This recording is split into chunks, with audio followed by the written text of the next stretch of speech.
Welcome to Manzil with Ansari.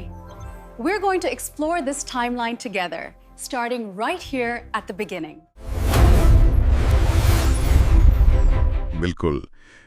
इस नए deep dive में सभी सुनने वालों का बहुत बहुत स्वागत है। आज की ये विस्तृत चर्चा उन सभी के लिए एकदम एक खजाना साबित होने वाली है जो साहित्य से गहरा लगाव रखते हैं, और ख़ास तौर पर उनके लिए जो KVS, DSSSB या नेट जैसी परीक्षाओं की तैयारी कर रहे हैं। बिल्कुल। आज हमने जिस विषय के नोट्स और स्रोत सामग्री को एक साथ रखा है वो है हिंदी साहित्य, गद्य की विविध विधाएं। जब मैंने इस सामग्री को पहली बार देखा ना, तो मुझे एहसास हुआ कि गद्य साहित्य सिर्फ कहानियों या नाटकों का कोई पुलिंदा नहीं है, बल्कि ये इंसानी भावनाओं को अलग अलग सांचों में ढालने का एक पूरा विज्ञान है। एकदम सही कहा आपने। तो आज हमारा मिशन यही है कि अगले कुछ मिनटों में इन सभी सांचों को, यानी गद्य की अलग अलग विधाओं को गहराई से समझना है, ताकि परीक्षा में कोई भी सवाल आए तो वो रटा हुआ ना लगे, बल्कि उसकी बुनियादी समझ हमारे दिमाग में बिल्कुल साफ हो। मैं तो इस पूरे सिलेबस को डिकोड करने के लिए बहुत एक्साइटेड हूँ। और ये एक्साइटमेंट बहुत जरूरी भी है। देखो, साहित्य का सिलेबस पहली नज़र में बहुत विशाल और डराने वाला लग सकता है। इतनी सारी विधाएं हैं, उनके इतने प्रकार हैं कि कोई भी उलझ जाए। लेकिन आज हम इसे जिस तरह से डिकोड करने वाले हैं, उससे ये किसी बोझ की तरह नहीं, बल्कि एक बहुत ही दिलचस्प सफ़र की तरह लगेगा। बिल्कुल। हम ये समझेंगे कि कोई कहानी क्यों है और वो उपन्यास से कैसे अलग हो जाती है। जब हम रट्टा मारने के बजाय विधाओं के पीछे की जो मूल भावना है उसे पकड़ लेते हैं, तो चीज़ें हमेशा के लिए याद हो जाती हैं। यही हमारा आज का सबसे बड़ा रैंक बूस्टर होने वाला है। यही तो इस डीप डाइव का असली मकसद है। तो चलिए फिर बिल्कुल बुनियादी ढांचे से शुरुआत करते हैं। मैंने नोट्स में देखा कि स्लाइड 1 और 2 में शुरुआत में ही 2 शब्दों पर बहुत ज्यादा जोर दिया गया है, वाङ्मय और साहित्य। हाँ। आम बातचीत में हम अक्सर इन दोनों को एक ही मान लेते हैं, लेकिन स्रोत सामग्री बताती है कि इनमें जमीन आसमान का फर्क है। तो क्या हम इस अंतर को थोड़ा स्पष्ट कर सकते हैं? ये बहुत ही महत्वपूर्ण बुनियादी सवाल है।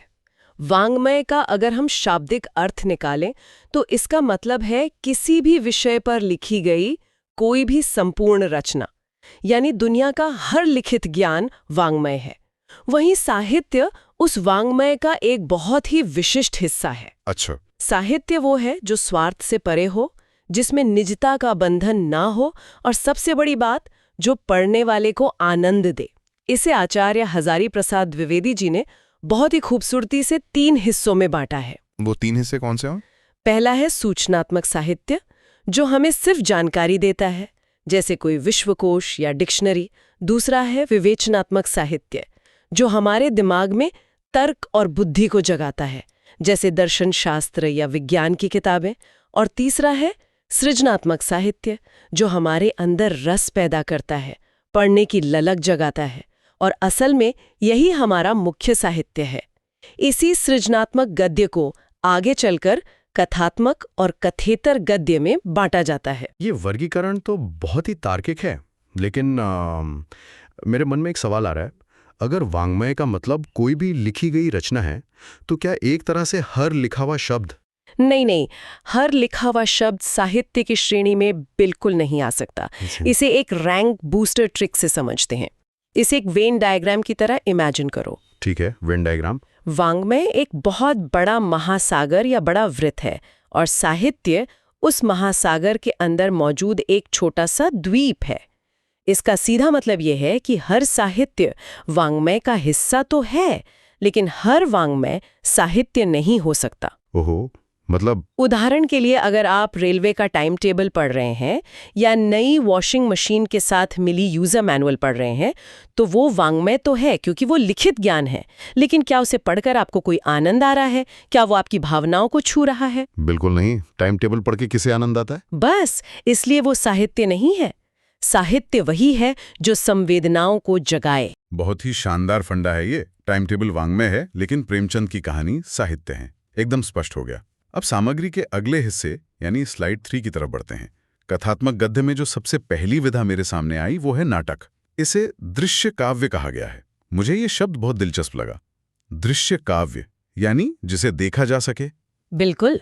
नाटक शब्द संस्कृत की नट धातु से बना है, जिसका अर्थ होता है नकल करना या अनुकरण करना, क्योंकि इसे मंच पर खेला जाता है और दर्शक इसे अपनी आंखों से देखते हैं, इसलिए इसे दृश्य काव्य कहते हैं। हमारे प्राचीन संस्कृत आचार्यों ने इसे रूपक का नाम भी दिया था। रूपक? हाँ, क्योंकि इसमें जो अभिनेता होता है वो किसी और व्यक्ति के रूप को धारण करता है। लेकिन एक नाटक को असल में नाटक क्या बनाता है? मेरा मतलब है, जब मैं कोई उपन्यास पढ़ता हूं तब भी तो मेरे दिमाग में एक चित्र बनता ही है ना। फिर नाटक का स्वरूप उपन्यास से अलग कैसे हो जाता है? स्रोत सामग्री में इसके 7 अनिवार्य तत्वों का जिक्र है। उन 7 तत्वों में ही इस सवाल का पूरा जवाब छिपा है। एक नाटक को खड़ा करने के लिए सबसे पहले चाहिए कथा वस्तु, जो उसकी मूल कहानी या स्पाइन होती है, उसका मेरुदंड। जी। दूसरा तत्व है पात्र या चरित्र, जो उस कहानी को आगे ले जाते हैं। तीसरा है परिवेश या देश काल, यानी कहानी किस समय और किस जगह की है। यानी अगर नाटक मुगल काल का है तो मंच का माहौल, कपड़े सब वैसे ही होने चाहिए। एकदम सही पकड़े। चौथा है संवाद। नाटक में संवाद सबसे ज्यादा महत्वपूर्ण होते हैं, क्योंकि यहाँ लेखक खुद आकर मंच पर कुछ नहीं बताता। जो भी कहानी आगे बढ़ती है वो पात्रों की बातचीत से ही बढ़ती है। पांचवा तत्व है शैली, यानी नाटककार के प्रस्तुत करने का अपना खास ढंग। छठा है प्रतिपाद्य, यानी नाटक के पीछे छिपा वो संदेश जो लेखक समाज को देना चाहता है। और 7वां तत्व? 7वां जो सबसे महत्वपूर्ण तत्व है और जो नाटक को उपन्यास या कहानी से पूरी तरह अलग कर देता है, वो है अभिनेता या अभिनय। उपन्यास आप सिर्फ पढ़ते हैं, लेकिन नाटक को जीवित करने के लिए मंच पर कलाकारों की जरूरत होती है। करने वालों के लिए मेरे पास एक एग्जाम ट्रिक बॉक्स है। एक शॉर्टकट सूत्र याद कर लीजिए, क च प सन शै प्र अ। क च प सन शै प्र अ। हाँ, क से कथा वस्तु, च से चरित्र, प से परिवेश, सन से संवाद, शै से शैली, प्र से प्रतिपाद्य और अ से अभिनेता। बस पूरे 7 तत्व उंगलियों पर याद। वाह, ये ट्रिक तो सच में रैंक बूस्टर है। यानी अगर अभिनय नहीं है तो वो बस एक लिखी हुई स्क्रिप्ट है, पूरा नाटक नहीं। लेकिन नाटक हमेशा से मंच तक ही सीमित तो नहीं रहा। आज के समय में तो नाटकों का स्वरूप बहुत बदल गया है। स्लाइड 4 में आधुनिक नाटकों के कुछ अलग रूपों का जिक्र है। समय और तकनीक के साथ हर विधा अपना रूप बदलती है। आज आधुनिक समय में नाटकों के 4 प्रमुख रूप देखने को मिलते हैं। पहला है रेडियो नाटक। अब सोचिए, रेडियो में तो कोई मंच या अभिनेता दिखाई नहीं लेता। हाँ, वहां तो सिर्फ आवाज होती है। बिल्कुल, वहां सब कुछ सिर्फ ध्वनि पर टिका होता है। इसलिए रेडियो नाटक में बैकग्राउंड म्यूजिक और संवादों के उतार चढ़ाव का महत्व सबसे ज्यादा होता है। दूसरा है टेलीविजन नाटक, जिसे हम टीवी सीरियल भी कहते हैं। टीवी सीरियल्स में तो काफी छूट होती होगी ना? हाँ, इसमें मंच की वो बाध्यता नहीं होती कि एक ही बार में सब सही करना है। यहाँ कैमरे का इस्तेमाल होता है, अलग अलग एंगल होते हैं, और अगर कुछ गलत हो जाए तो रीटेक भी लिए जा सकते हैं। सही बात है। तीसरा रूप है नुक्कड़ नाटक, जो बहुत ही अलग ऊर्जा का नाटक है। इसके लिए किसी खास ऑडिटोरियम या मंच की जरूरत नहीं होती। ये गली चौराहों पर लोगों के बीच अचानक शुरू हो जाता है। इसका मुख्य उद्देश्य समाज में किसी मुद्दे को लेकर जन जागृति फैलाना होता है। इसमें प्रतीकों का बहुत इस्तेमाल होता है। और चौथा रूप जो सामग्री में दिया गया है वो है एकांकी। इसके बारे में पढ़ते हुए मुझे हमेशा ही लगता था कि शायद ये किसी बड़े नाटक का बस एक छोटा हिस्सा है। जैसे अगर कोई 3 घंटे का नाटक है, उसे काटकर आधे घंटे का कर दिया जाए। और यहीं पर सबसे बड़ी गलती होती है। अच्छा। जी हाँ, मैं इसे सख्ती से स्पष्ट करना चाहूंगी, क्योंकि ये एक बहुत बड़ा रैंक बूस्टर पॉइंट है। ये बहुत बड़ी गलतफहमी है कि एकांकी किसी नाटक का कटा छटा या छोटा रूप है। ऐसा बिल्कुल नहीं है।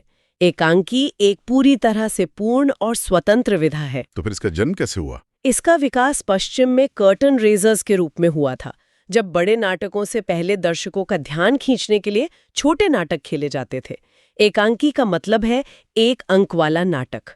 आज मनुष्य के पास जो समय की कमी है ना, उसी कारण इस विधा का तेजी से विकास हुआ। ये अपने आप में मुकम्मल होती है। ये तो बहुत ही जरूरी अंतर स्पष्ट हो गया। एकांकी कोई शॉर्टकट या टुकड़ा नहीं है, बल्कि एक अलग कला है। चलिए अब स्लाइड 5 की तरफ चलते हैं, यानी उस विधा की तरफ जो शायद दुनिया में सबसे ज्यादा पढ़ी जाती है, उपन्यास। बिल्कुल, गद्य साहित्य की सबसे लोकप्रिय विधा। नोट्स में इसे मानव जीवन का महाकाव्य कहा गया है। मुंशी प्रेमचंद जी का एक प्रसिद्ध कथन भी मुझे यहीं दिख रहा है। मैं उपन्यास को मानव चरित्र का चित्र मात्र समझता हूँ। प्रेमचंद जी का ये कथन उपन्यास की पूरी आत्मा को बयां कर देता है। उपन्यास का कैनवास इतना बड़ा और व्यापक होता है कि उसमें किसी इंसान के पूरे जीवन, उसके समाज, उसकी उलझनों और उसकी हर छोटी बड़ी बात को समेटा जा सकता है। लेकिन उपन्यासों में भी तो अलग अलग वैरायटी होती है ना। जैसे मैंने तिलिस्मी और जासूसी उपन्यासों के बारे में सुना है। देवकीनंदन खत्री का चंद्रकांता तो बहुत मशहूर है। इन दोनों में बुनियादी फर्क क्या है? इसे एक एग्जाम टिप की तरह याद रखिए। तिलिस्म शब्द का मतलब होता है जादू, चमत्कार या ऐसी अलौकिक घटनाएं जो आम जीवन में संभव नहीं है। तिलिस्मी उपन्यासों में नायक जादुई शक्तियों के सहारे मंजिल तक पहुंचता है। और जासूसी? इसके बिल्कुल विपरीत होते हैं जासूसी उपन्यास। जासूसी उपन्यासों में कोई जादू नहीं होता, वह एक रहस्य होता है और नायक अपनी गहरी बुद्धि से उस रहस्य की परतें खोलता है। तिलिस्मी मतलब चमत्कार और जासूसी मतलब रहस्य खोलना। और अगर हम एक ऐसे उपन्यास की बात करें जो जीवन की असली सच्चाई दिखाता हो, तो वो है प्रेमचंद जी का गोदान। इसे हिंदी साहित्य का सर्वश्रेष्ठ उद्देश्यपूर्ण उपन्यास माना जाता है। और हाँ, नाटक की तरह उपन्यास के भी वही 6 तत्व होते हैं, बस इसमें अभिनेता नहीं होता। कथा वस्तु ही इसका मेरुदंड होती है, जिसमें मुख्य कथा के साथ कई सहायक कथाएं चलती हैं। गोदान का नाम आते ही तो सच में एक भारीपन सा आ जाता है। वो एक महाकाव्य है। लेकिन अगर उपन्यास इतना विशाल है तो फिर कहानी क्या है? स्लाइड 6 में कहानी और उसके 6 प्रमुख प्रकारों को लेकर काफी विस्तार से बताया गया है। एडगर एलन पो का एक कथन भी है कि कहानी वह आख्यान है जो एक ही बैठक में पढ़ा जा सके। की पहचान है। उपन्यास में जहाँ पूरे जीवन का विस्तार होता है, वहीं कहानी जीवन के सिर्फ एक अंश, एक पल या एक खास संवेदना का मार्मिक चित्रण करती है। इसमें फालतू भटकाव या विस्तार नहीं होता। इसके 6 प्रकार कौन से हैं? परीक्षा के नजरिए से इन्हें याद रखना थोड़ा मुश्किल लगता है। मैं एक रैंक बूस्टर ट्रिक देती हूँ। इन्हें रटने से बचिए, बस उदाहरणों से जोड़ लीजिए। इसके 6 प्रकार हैं: घटना प्रधान, वातावरण प्रधान, चरित्र प्रधान, ऐतिहासिक, सामाजिक और मनोवैज्ञानिक। ट्रिक कैसे काम करेगी? जैसे घटना प्रधान के लिए प्रेमचंद की नमक का दरोगा याद कीजिए, जहां मुख्य फोकस उस रात की घटना पर है। चरित्र प्रधान के लिए गुलेरी जी की उसने कहा था सोचिए, जिसमें लहना सिंह का चरित्र सबसे ऊपर है। और मनोवैज्ञानिक के लिए जैनेन्द्र की कहानी पाजेब को याद रखिए, जो बाल मनोविज्ञान को बहुत बारीकी से दिखाती है। ये तरीका सच में बहुत काम का है। रटने की जरूरत ही खत्म। लेकिन स्लाइड 7 पर आते हैं, जहां एक महामुकाबला है। हर साहित्य प्रेमी के मन में ये सवाल आता है कि उपन्यास और कहानी में असल में मुकाबला क्या है? इन दोनों के बीच की तुलना को दायरा, आकार, पात्रों की संख्या और कथाओं के आधार पर मापा जाता है। उपन्यास का दायरा बहुत व्यापक यानी ब्रॉड होता है। कहानी का दायरा सीमित यानी एक फ्रैक्शन होता है। और पात्र? उपन्यास में बहुत सारे पात्र और कई पीढ़ियां हो सकती हैं, जबकि कहानी में पात्र कम होते हैं। उपन्यास में मुख्य कथा के साथ सहायक कथाएं होती हैं, जबकि कहानी में आमतौर पर एक ही कथा होती है। इसी बीच मैंने नोट्स में लघु कथा का भी जिक्र देखा। ये अंग्रेजी की शॉर्ट स्टोरी से प्रेरित लगती है। बिल्कुल, इसे हम एक विजुअल निमोनिक से हमेशा के लिए याद कर सकते हैं, जो एक बहुत तगड़ा रैंक बूस्टर है। इमेजिन करो कि उपन्यास एक विशाल पेड़ है। विशाल पेड़, ठीक है। कहानी उस विशाल पेड़ की एक टहनी या ब्रांच है, और लघु कथा जो है वो केवल एक पत्ता या लीफ है। लघु कथा आकार में सबसे छोटी होती है, लेकिन इसकी विशेषता है इसकी प्रतीकात्मकता और कम शब्दों में गागर में सागर भरना। विशाल पेड़, उसकी टहनी और एक पत्ता, ये चित्र अब दिमाग से कभी नहीं जाएगा। कथात्मक गद्य का नक्शा तो बिल्कुल साफ हो गया। अब स्लाइड 8 के अनुसार कथेतर गद्य की ओर मुड़ते हैं, जहां विचार मुख्य होते हैं। इसमें सबसे पहला नाम है निबंध का। आचार्य रामचंद्र शुक्ल का एक बहुत ही दमदार कथन यहां दिया है। यदि गद्य कवियों की कसौटी है तो निबंध गद्य की कसौटी है। यह कथन इस बात का प्रमाण है कि निबंध लिखना कोई आसान काम नहीं है। संस्कृत में इसके मूल शब्द का अर्थ होता है सवार कर सीना या बहुत ही कसकर बांधना। हालांकि पाश्चात्य विद्वान फ्रांसिस बेकन का मानना था कि निबंध बिखरे विचारों का लिखित रूप है। तो एक अच्छे निबंध के तत्व क्या होते हैं? 3 अहम तत्व होते हैं। पहला, लेखक का व्यक्तित्व यानी उसका निजीपन झलकना चाहिए। दूसरा, वैचारिक या भावात्मक आधार। और तीसरा, भाषा शैली। भाषा शैली की बात करें तो रैंक बूस्टर एग्जाम कोड में 2 शैलियों का जिक्र है, व्यास शैली और समास शैली।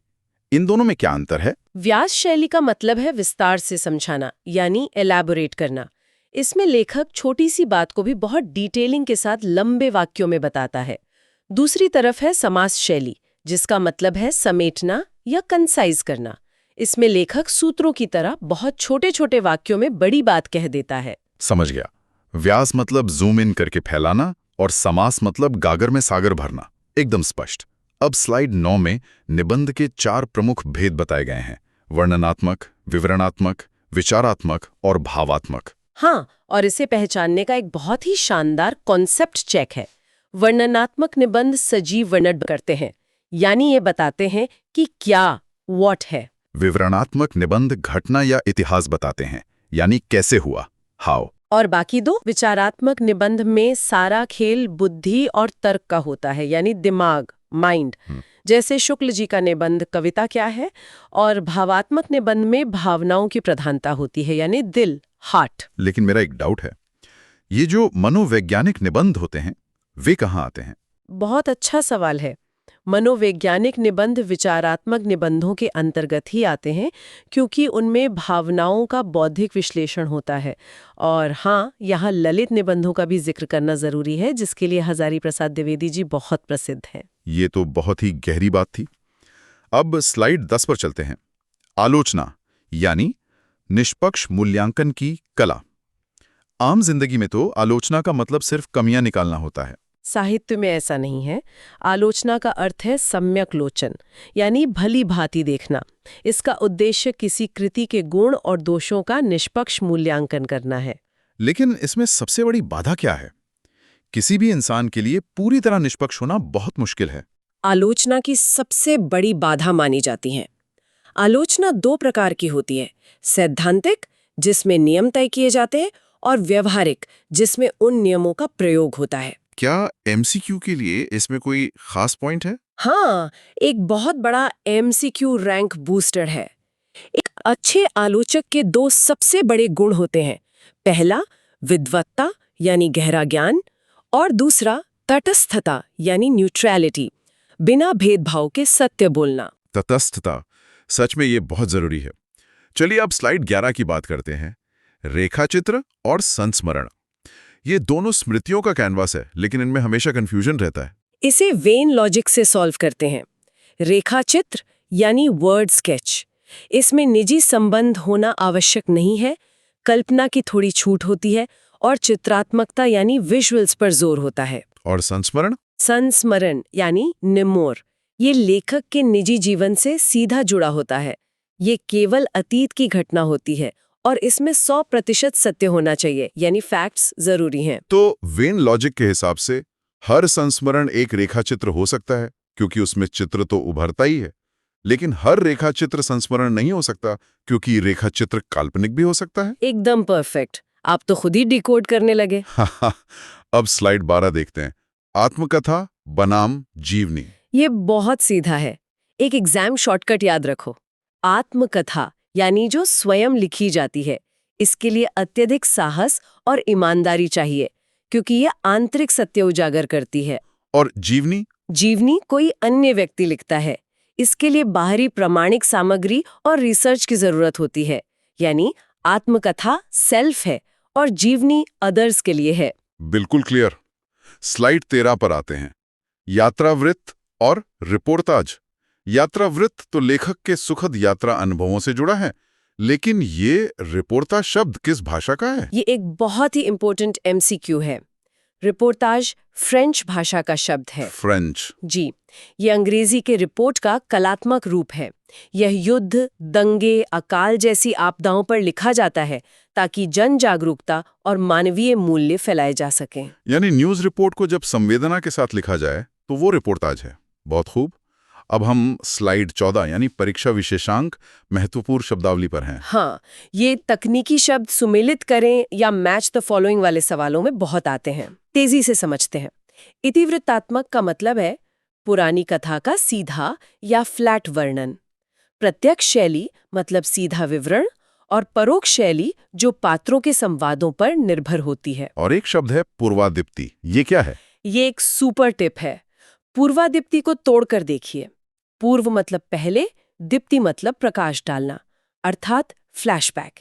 ये सिनेमा और आधुनिक उपन्यासों की जान है। फ्लैशबैक, ये तो बहुत ही मजेदार शब्द है।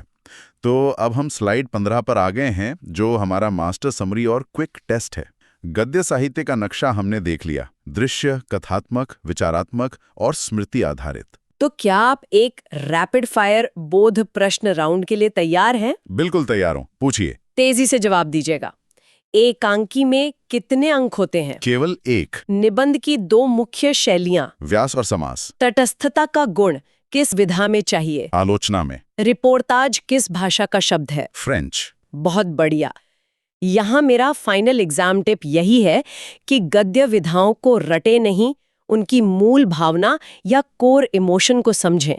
यह चर्चा परीक्षा में आपके 5 अंक पक्के करेगी। सच में आज हमने गद्य साहित्य के इस विशाल महासागर में बहुत गहरी डुबकी लगाई है। इन विधाओं को समझने से न सिर्फ परीक्षा में अच्छे अंक मिलते हैं, बल्कि हम ये भी समझ पाते हैं कि समाज और इंसानी भावनाओं को शब्दों में कैसे ढाला जाता है। बिल्कुल सही बात है।